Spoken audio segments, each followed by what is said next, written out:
What is going on, fellas? We are here Tuesday night, December 6th. That's right, we are already in December. This year has flown by, although some days I'd probably beg to differ. Middle of the Christmas season. Hope you guys have at least started, if not finished, your Christmas shopping already, or whatever holiday you celebrate. We do have a great show tonight. We're probably going to compress the show a little bit. Ryan, unfortunately, is not able to make it with us tonight, but we do have El Beardo and El Ponytailo. I just made that up. But we have some great topics. We're going to discuss a little bit more about James Gunn and DC. We're going to discuss, more importantly, that latest Last of Us trailer, and Alberto is going to give us a nice show update for that. And then we're going to talk a little bit Batman and McFarlane. But before we do, let's bring those panelists in here. From that Beyond Wednesdays YouTube channel, we have Mr. Brian Whatnot McClay. I love it. El Ponytailo and Whatnot McClay. That's when you're freestyling. What's going on, brother? Good. Busy week, man. Sometimes we're like, man, we're on Tuesday, but holy cow, sometimes Tuesdays feel like they should be tomorrow's Friday type stuff. Yes, but, yes. And we're so close. We're getting closer and closer to Christmas every day, man. Yes, I think that's what kind of keeps me going right now, because work has been brutal, but I know I'm going to start my Christmas leave. Thank God for use or lose leave, because I'm going to be using all of it. Yeah.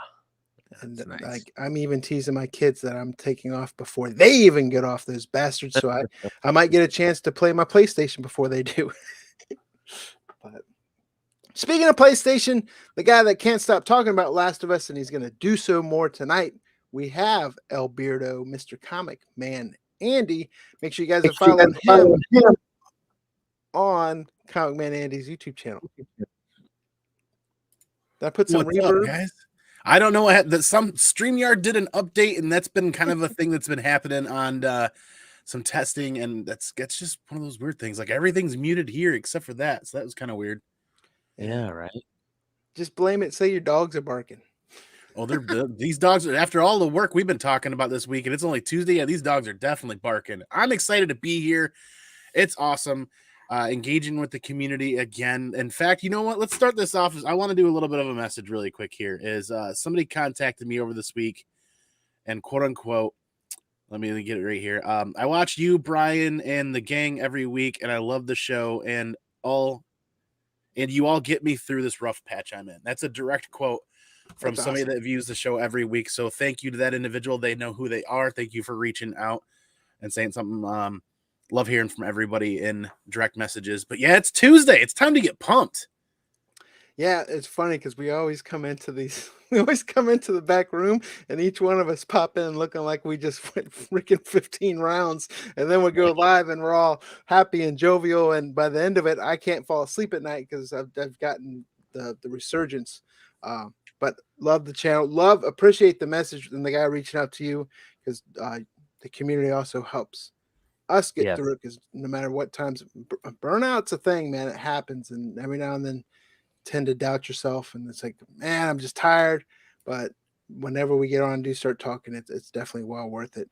I won't say the topics are always the best, but we do enjoy talking about them. And more importantly, if the topics aren't that great, the conversation and the people in the chat, they tend to make it great, even if we kind of go off the rails into other tangents. But yeah, let's just get right into it. We do know that DC, Warner Brothers, I mean, we've talked about them a lot. What the hell are they doing? They canceled that Batgirl movie, right? But we also know that the directors from that Batgirl already have a meeting on the books with Mr. James Gunn. We've shared opinions on what we think about the James Gunn decision. I know El Ponytailo. We know Mr. McClay's not the biggest fan. I do like some of the stuff, but I also agree DCU should be a little bit darker. But also within this article, they say they have a meeting in the books. Not so much that they're going to bring Batgirl back, but what I did like in there is that there's rumor or speculation, such a dirty word, that Batman Beyond might be a movie that they could direct for the DCU. Ooh. That's what they need to do. That's 100%. They need to come out hitting home runs. They need to hit home runs in everything they do. Hit home runs with rumors, hit home runs with anticipation, hit home runs with casting, and that would be a home run right off the bat if they said, if somebody just dropped a little leak here and there, a couple of the rumors of what they're going to be doing, and these rumors be, true. Batman Beyond, that needs to be one. Lobo, we already have that. So far, if they continue doing that, that's it. That'll work. Yeah, and I think, I won't say that the MCU is struggling, but it's not the MCU that we once knew. And I don't know if that's oversaturation, too much material, but I think there's a lull in there right now where the DCU could gain some ground. And I hope that they don't try to just mirror what the MCU has done. Because I think that's also part of it is I think MCU gets out in front of it with some of their movies before DC does. And for like the non comic book person, they just see the same character that they've already seen in an MCU movie in DC. That thought was going through my mind when I was watching Black Adam. I liked Black Adam, but you see Hawkman, well, that could be Falcon. You see, there's a lot of similarities. We know there's similar characters, but for a non-comic book person that's just watching a movie, it's like, I've already seen this. So I want to see DCU do something that a little bit different. And I would love a Batman Beyond live action movie. Agreed. There's definitely room for competition on the market right now. If they come out swinging, like McClay said, and deliver some home runs, it could change the way we look at them completely for the next 5 to 10 years or longer. Blood Sausage talking Damien also. I'd love a good Damien movie.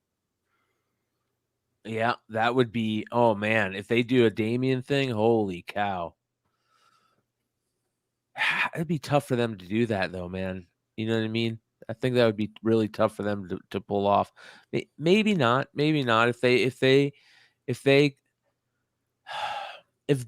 could figure, or if DC Warner Brothers could figure out a way to do like a what if style, they need to do Elseworlds. Yeah. That's what they need to do. Elseworlds movies. Elseworlds, DC Elseworlds, movie line. And that would be perfect. And then they could do whatever they want. They don't have to worry about continuity. Would you rather see a specific Damien movie, or how would you feel about a Super Sons movie?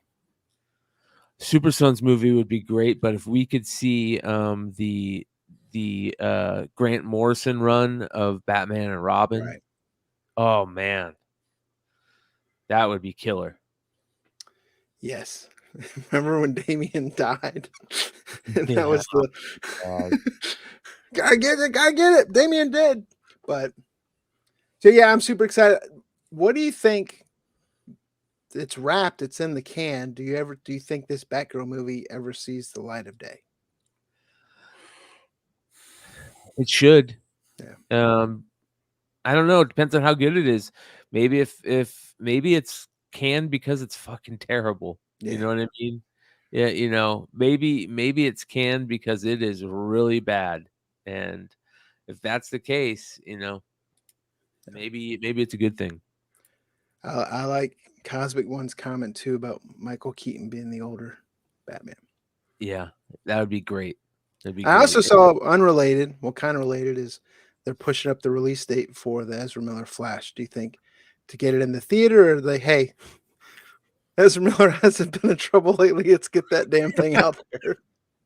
Yeah, I think it's both, man. It's probably both. But yeah. So. Yeah, Kingdom Come would be great. I mean, there's a bunch of stuff, and it always frustrates me with the catalog of like the Rogues Gallery and the catalog of characters. It seems like they always miss on who they pick to do stuff on, or the storylines, and I think that might be fixed with some of James Gunn, because I think a lot of that had to do with the WB executives getting their filthy hands in it. But yeah, but yeah, that's Sagoo, as Mel V would say, to El Beardo Hefe's favorite topic of the millennium. I don't know if I can handle this, man. I don't know. I don't know if I'm ready for this. God, you know I'm ready for this. The Last of Us TV series gets a thrilling official trailer that features a terrifying bloater. So the second trailer is now out for The Last of Us, and I hope more and more people are seeing this. HBO's Max The Last of Us has received its first official trailer. Well, that's not.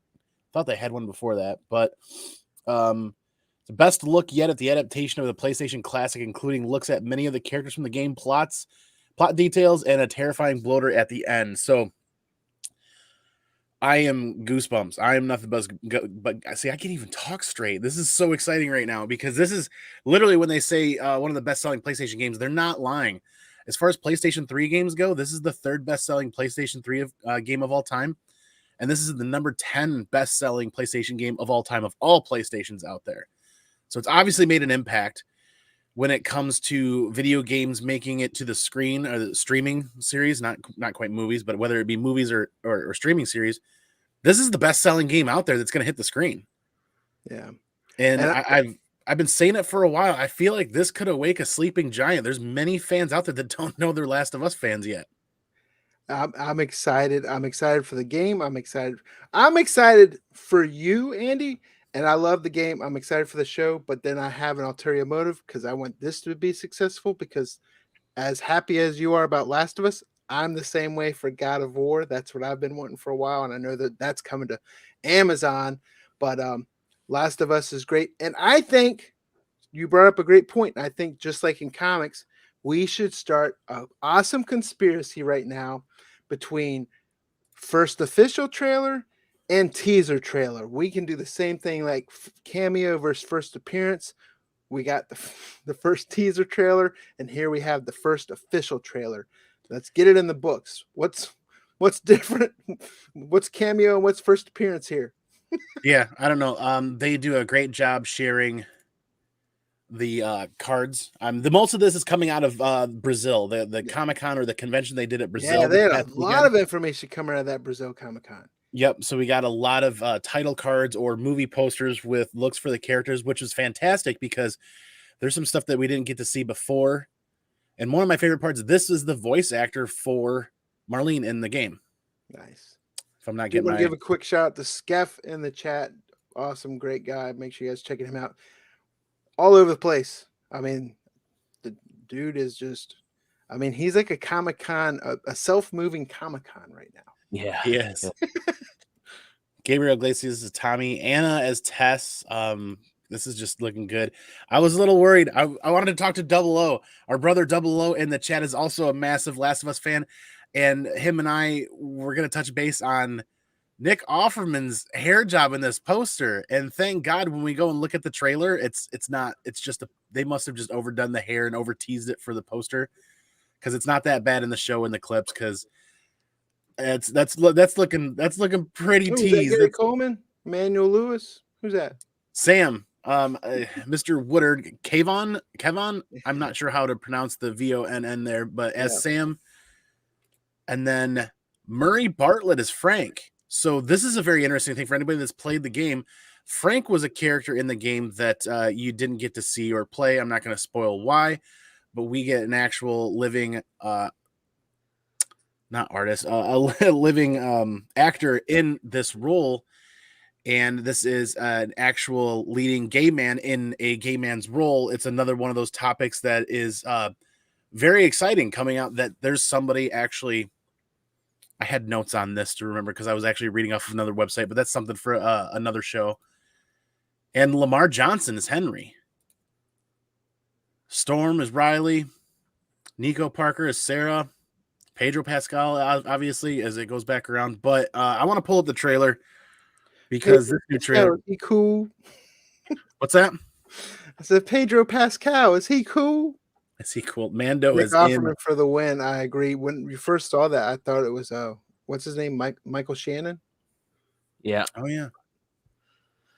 If it doesn't take a role unless it's good, Cosmic One says. I'm hoping that's going to be the case. Let's make sure I can do this without the audio here, because we don't want to get you any sort of a copyright strike. But It looks like straight out of the game there.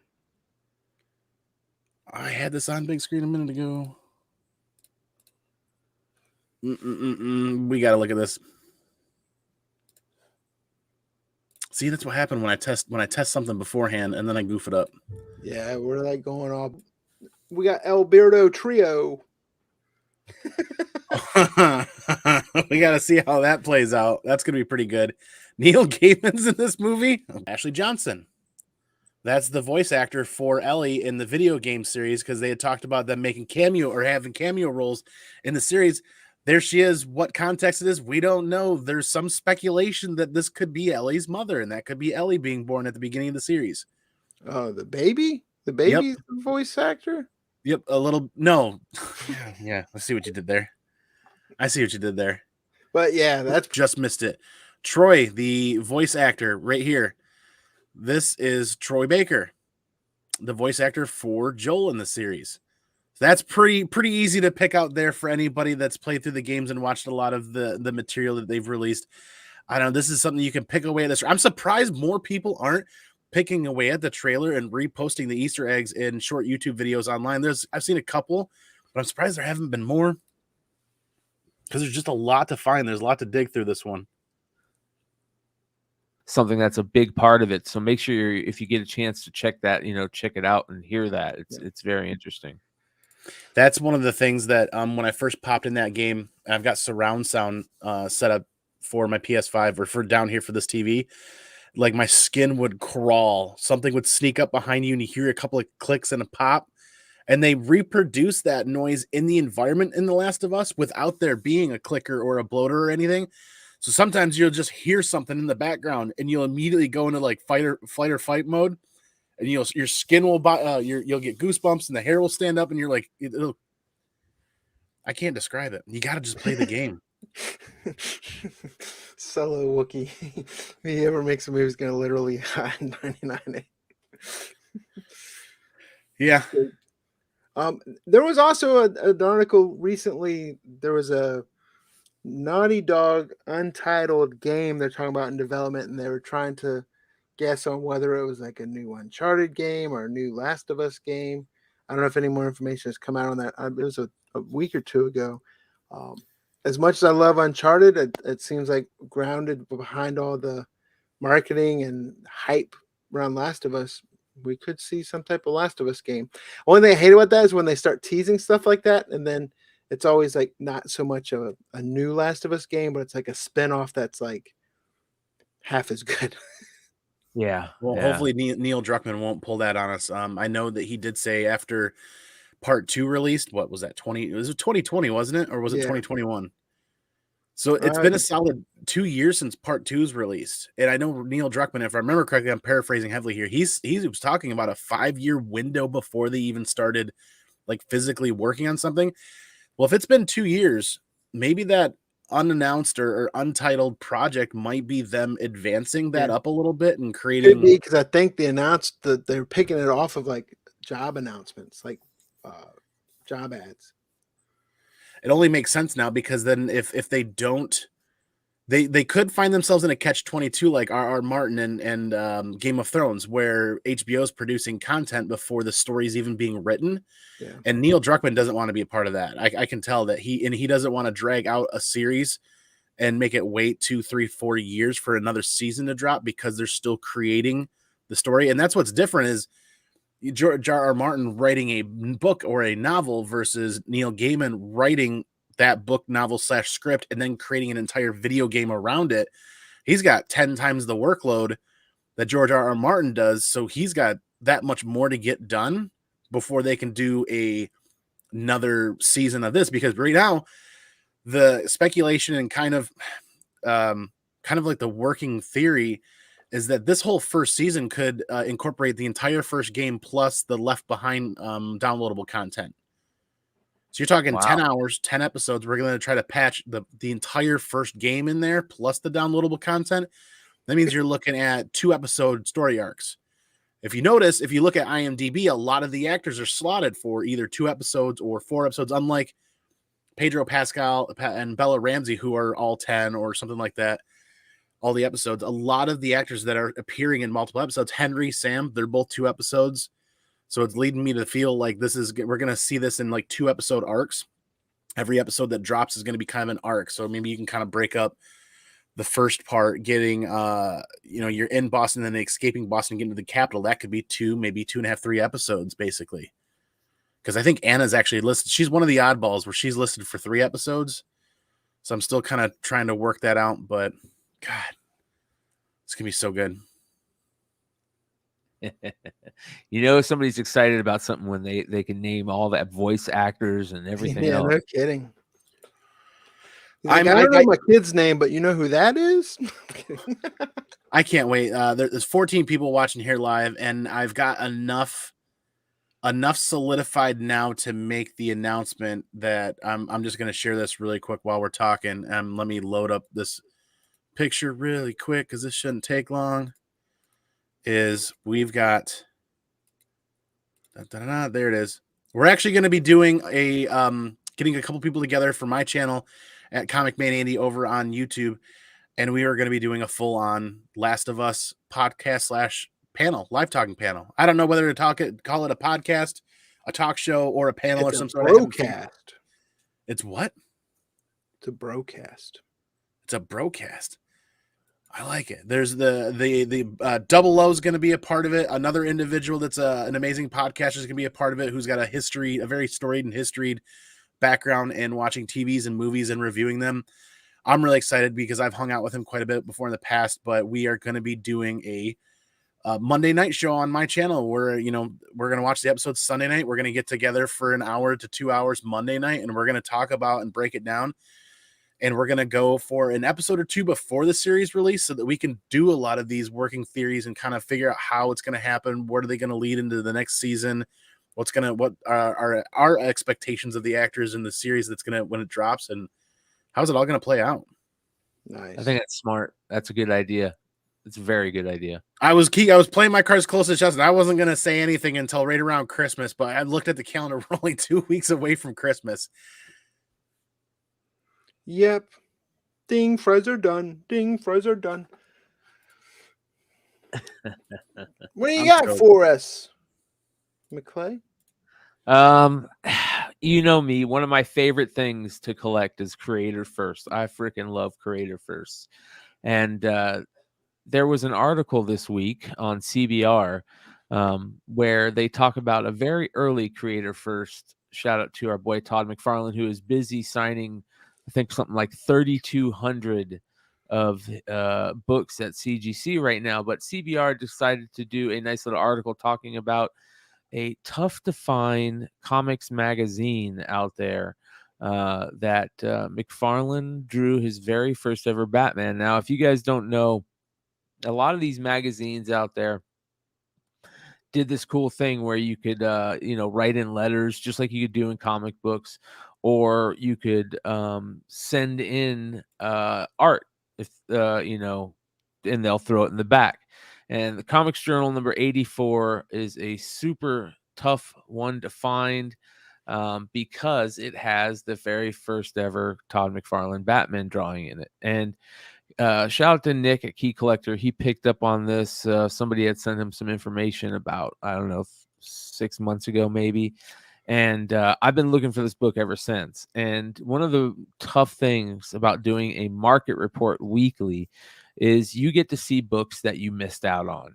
And one of the books that I missed out on this last week was this exact book. It sold for $67, and I'm so mad that I missed out on it because that's ridiculously low in my opinion for a book like that. So Comics Journal from 1984, not 1981, but it is a super, super tough thing to find. Be on the lookout for it, and if you find an extra one, let me know. But this is the type of stuff I love. Todd McFarlane also wrote into comic books as a kid, so you can do your research on that and find the comic books that he wrote into. I think one of them was a Superman book. I forget the other one, but so did Frank Miller, so did George R.R. Martin. A lot of famous writing into comic book letters. Evan Dorkin did it a lot. So if you're reading through an old school comic and they have a letter section, it's always nice to go back and see who wrote into the letter section that week. Wizard also is very good for this because Wizard every month would do a either envelope art contest or an actual art contest, and you would get all these young people sending in, including a very young J. Scott Campbell, who sent in for the Ninja Turtles write-up in the Nintendo Power back in the day. And that was a 13-year-old or a 10-year-old J. Scott Campbell. They did a little write-up on him. So very cool stuff. This is my favorite stuff to collect. And I have a running list of all the, creator first, whether it's the first time, McFarlane drew a famous character, or first time Frank Miller drew a famous character, or the first time a writer wrote about something. Those are fun to collect. I think it's great about this article. It's like, hey, here's Todd McFarlane's first printed Batman sketch, blah, blah, blah. Oh, by the way, there's a Batman Spawn crossover that's coming out. Pick it up. Oh, yeah. Yeah. Right underneath it. His DC, the Batman Year 2 covers were some of the books that when I was first getting into comic collecting, and picked those up just for the cover art alone. Yeah. And they're swiped. I mean, just like a lot of his other stuff, those covers are swiped or homaged a lot. I am kind of interested in picking up that new crossover, but I agree. I think for good reason, this is the highlight of the story of that article. Those things, and I knew you do a lot of this on your show. You've brought Disney stuff up to my attention before, and those little hidden treasures are always great to come across. Oh yeah. That's why I love magazine collecting so much, is because you find a lot of those hidden treasures in magazines, especially comic book magazines. Yeah. Especially, and then like Masters of the Universe, a lot of the stuff over in Europe was cool to collect. Matter of fact, Bruce Timm's very first ever professional comic book work was in a Masters of the Universe mini comic. Oh, nice. That it has Grizzlor on the cover, so be on the lookout for that. Yeah. So they turned him down. Response letter for Archie, told him to keep practicing. That's here it is, McClay. Yeah. I found the other link. Wait, no, that's was $102. No, that can't be it. I thought I had the link to the auction. Yeah. This is a different one. Oh, this is the same thing. It's just a different. This one's currently at 112. It looks like. Yep. Putting it on Front Street there, Andy. Thank you, brother. Appreciate that. Oh. You bet you had your eye on that, McClay? Nope.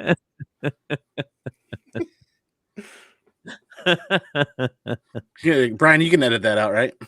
Sure. Oh man, that's funny. That is a really cool picture. Camera go in focus, but yeah. That's good stuff. Yes, sir.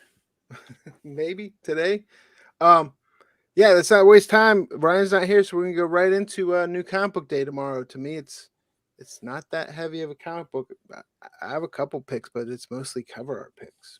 What do you guys got? I'm with you. There are a couple of books in here that seem interesting. The bigger books of the bunch. If you want to share my screen there, Andy, I got it set up here. I always just love going through books just to see, if there's a couple cool extra covers out there that might be worth picking up.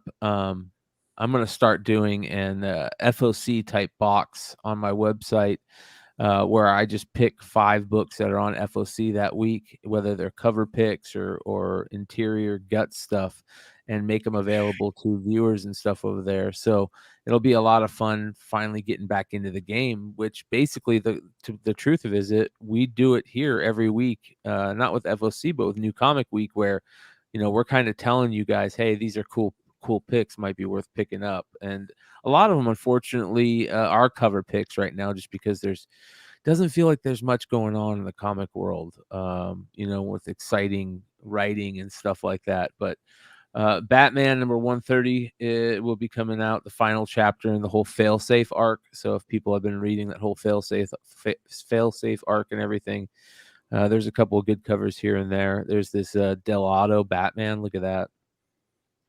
Ooh. Yeah, that's pretty good. Cover A is looking pretty good too.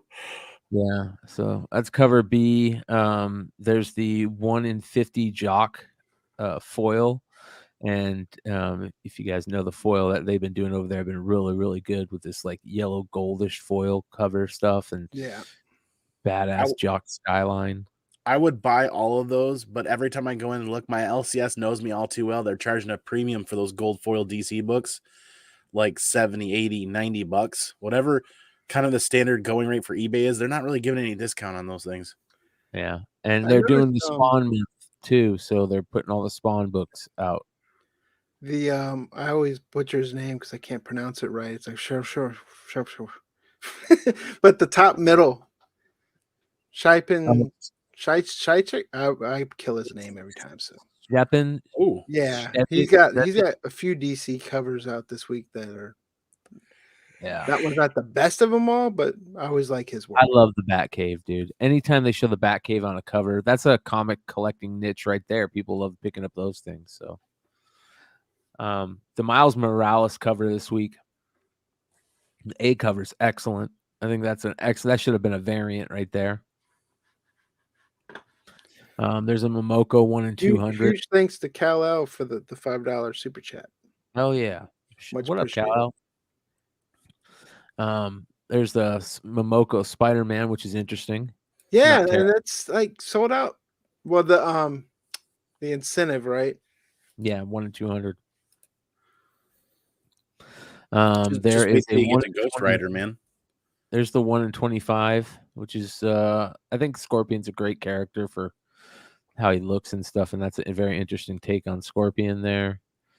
There's a sketch cover for a blank. They're redoing the Momoko, it looks like, for some classic Zuda homage variant. Isn't that a Momoko cover right there? Like what's going on? We're homaging Momoko all of a sudden. That's like, easy. You just spread some paint around on a piece of paper. This is the connecting variant. This might be a cool connecting cover set to get. So be on the lookout for this. This is what do we got here? We've got some type of maybe Rian Gonzalez variant right there. That's pretty nice. Yeah, I like that. Homage Chibi variant too. Yep. I like that a lot. And then here's a Torrin Clark variant. That's good. That's really good. Great art on that. With Starling. Yeah, a lot of good variants for this book. The Ivan Tao is really dope. I love the Ivan Tao. GTK Comics is saying the cover H is the first cover appearance of that new character. Let's take a look here. Where's cover H? I don't see cover H.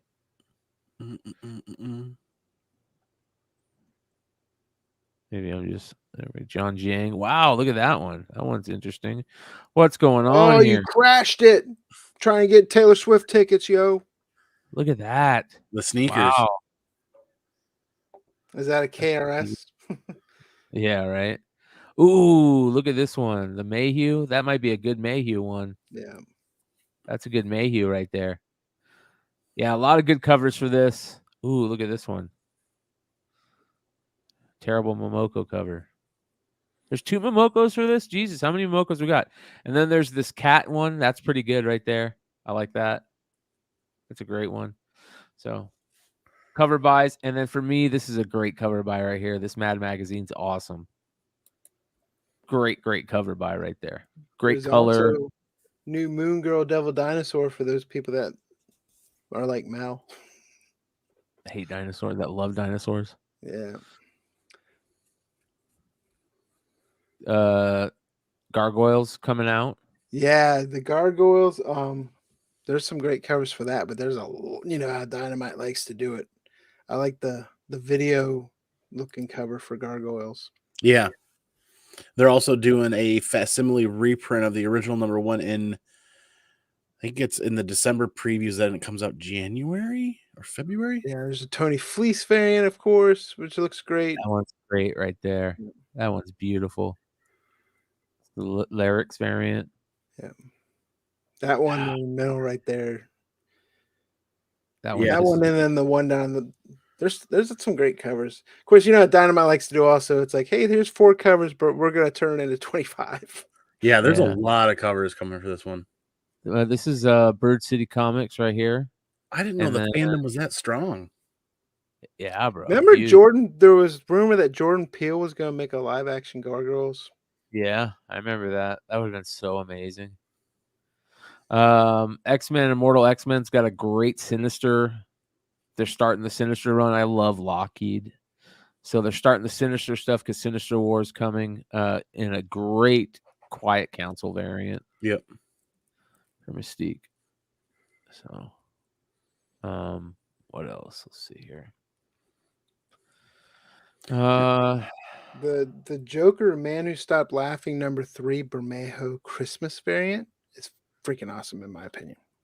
That's a whole nother niche too. Is Christmas Christmas covers. The whole nother collectible Yeah, section. like Joker as Santa Claus. Top left. Yeah. Oh yeah. That's amazing. Oh, that looks hella good. Yeah, that's amazing. Like sometimes Bermejo knocks it out of the park, and then sometimes it's like, eh. Even that second one, that one looks pretty cool too. Masafara. Wow. See So what Ghost Rider looks like.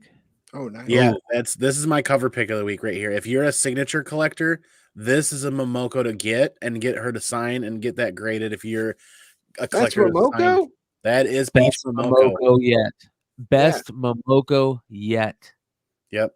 There you go, Three Rivers Comics for your comment earlier, where you each pick a book. That's my pick for this week because McClay didn't bring it up just yet. But that Momoko Ghost Rider right there. Mine's that Joker cover for this week. The Man. Christmas Santa Bermejo. Another then, one. of course, there's some good Poison Ivy covers at Middleton. Yep. Always knocks it out of the park. You know what's really interesting, McClay? When you go to League of Comic Geeks and you're sorted alphabetically. Alphabetically. When you go to it at the beginning, it's categorized by number of polls for people that use League of Comic Geeks.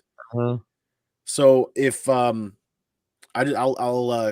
kind of copy paste over you as far as screen sharing, just so I can show them what the normal screen looks like. This is something that I've been doing with League of Comic Geeks that is really interesting. Is when you pull up League of Comic Geeks and it's on the normal screen, before you change the way it's sorted at all, it's sorted based on pull. So the number 1 book pulled on League of Comic Geeks is Batman. And look where Star Wars Hidden Empire fell. Row 1, 2, 3, 4. All the way down on 5th row is Star Wars Hidden Empire. So that's got a 1 in 25 coming out. And if it's getting pulled, it's only like in the middle of the pack is being pulled on League of Comic Geeks. Keep an eye out for what. It's not the greatest cover. It's a decent Lopez. That looks better the more I look at it. But if you're getting that for half ratio or less, keep an eye on that book. It looks better the more I drink. Oops, there we go, McClay. Well, it's like a Japanese art. It's like Japanese art. I know. New characters also, it looks like. So yep. So I mean, that's where Star Wars kind of sneaks stuff in there. Where if the book gets under ordered or under pulled and they hit a 1 in 25 or a 1 in 10 with new characters, sometimes you gotta keep an eye on those. Yeah, Shock Shop #4 is that cover. What was it? Yeah. That Shock Shop. I was just kidding. The Thanos Death Notes or whatever has some cool covers too. Oh wow, what is this? 1 in 20 Ramos. And then look at this cover right here. That looks like it's recycled art. That Delano? Yeah. That's a sketch probably that he did for somebody. That's still good. I want to say we've seen that before on like Fan Expo or something. Yeah. Thanos Death Notes. You see this? There's some cool covers in there. Is there? Dead by Rumor, All That Is, Love and Death, and Much in Between. It says here, Thanos mission presumed dead after chilling events of Eternals, but Thor has seen a vision of his return. Wow, you remember that? The one with where he's holding that black gauntlet and the Marvel zombies are behind him. Oh yeah. Wow, dude. It says here, to prepare the universe, Thor desperately searches out for answers in Thanos' past and finds a glimpse of the Marvel Universe dark future. Wow. Wow, look at that. That's interesting, man. This could be a good little pickup right here. Wow. Yeah. That right there is cover of the week for me. Ooh, That's I didn't yeah. even see that one. That's amazing. Good stuff. Yep. Really good stuff. This one's I good agree too. with Three Rivers. Creep Show has been a fun. I like it, horror anthology books because I don't feel bad if I miss one. Yeah. Wow. That right there, it cover of the week tie both in the same book. Wow. Told you. Yeah, good stuff. A lot of good cover picks this week, and one good story pick for sure. Where's the Creep Show? That's The new Creep Show comic here. book day. That's just gonna leave us with Andy. One more thing. You paused too long. You paused too long before saying one more thing. You caught me off guard. Yeah, it's one more thing. What do you got? Oh man. Okay, so my one more thing is I'm just gonna go ahead and I already kind of spoiled it in the middle of the Last of Us segment. Is our brother Double O in the chat every week with us, myself and Jackson from Just Annoyed podcast are gonna be getting together for The Last of Us. And I'm not sure if we're gonna settle on the name of call it a podcast, a talk show, or what, but every week, Monday night on the Comic Man Indie YouTube channel, we are going to be reviewing the latest episode of The Last of Us. And we're also going to get together for an episode or two for a week or two before the show drops so that we can talk expectations, what our hopes are, and how they're going to pan things out, what kind of Easter eggs we can dig out, and kind of flesh out some of the stuff we're finding on the internet and kind of lead us into discussion of an hour to maybe even 2 hours long. And anything that we can share, it's if you're a fan of the video games, if you're just finding out about this series and you're interested because of Bella Ramsey or Pedro Pascal, I'm sure we're going to have something for everybody that's interested in being a part of that on Monday night. And that way you don't have to cram the episode in on Sunday and stay up super late to catch the episode. It gives yourself 24 hours to digest the episode, and for everybody else, so that we're not quite too spoiler heavy at that point. We're about 24 hours after. I'm really excited for that because it's been a hot minute since I've had a talking head kind of group get together and be a part of, not just here, but on my channel. And it's something that all three of us are extremely passionate about. And when you get people that are extremely passionate about a topic, man, the conversations are endless and they're awesome. Nice. Yeah, it sounds like a lot of fun, dude. I'm glad you're doing that.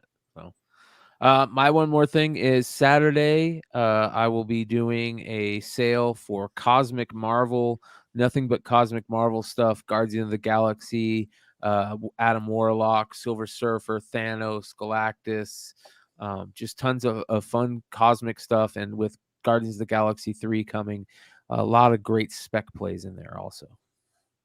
Nice. You gonna be simulcasting that? I will for sure. The plan is to get to the point where we can just simulcast every show that I do for as best I can. We'll see how it plays out. Nice. Yeah. Go and throw Three Rivers stuff back up there again. He's got one more thing too. It's even better than my one more thing. My one more thing is, holy shit, the World Cup is getting crazy right now. Morocco knocked out Spain today. Everyone says Brazil's the favorite. I'm personally leaning on France, even without Benzema and a bunch of other players. But U.S. had a good run. I figured they would lose, but it was fun to watch them lose in a bar, heavily medicated with spirits. But yeah, and of course I want to say we've got friends in low places. But as we've been ending the show, always like to end happy, but I do want to say time and time again, as we get into the holiday time, it's a stressful time. Make sure that you guys, if you feel like you need to reach out and talk to anyone, don't hesitate to do so, especially if you want to Even if we don't know, if you want to talk to us, we'll be happy to talk to you. But make sure you are not alone, no matter how dark the times may be. I know it's a depressing time as well as supposed to be a jovial time.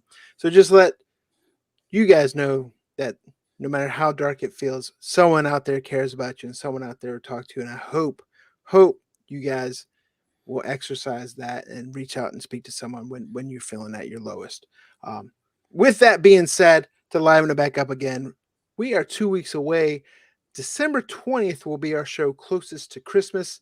We're going to make that kind of like a Christmas theme, Christmas party show. May dress up, may not. We haven't figured that part out yet, but we're going to talk about some great Christmas topics. What's your favorite present and so forth, traditions. Hope everyone can join us with that. If you guys want to come into the show, we'll be happy to share the link out as well, even if it's just audio whatsoever. Do plan to have some spirits, some adult Kool-Aids, but really, really looking forward to that. We had a great time with it last year. So we'll do it again this year. And that's pretty much it. And we will see you guys next week. And Ryan's bitch ass will be here again.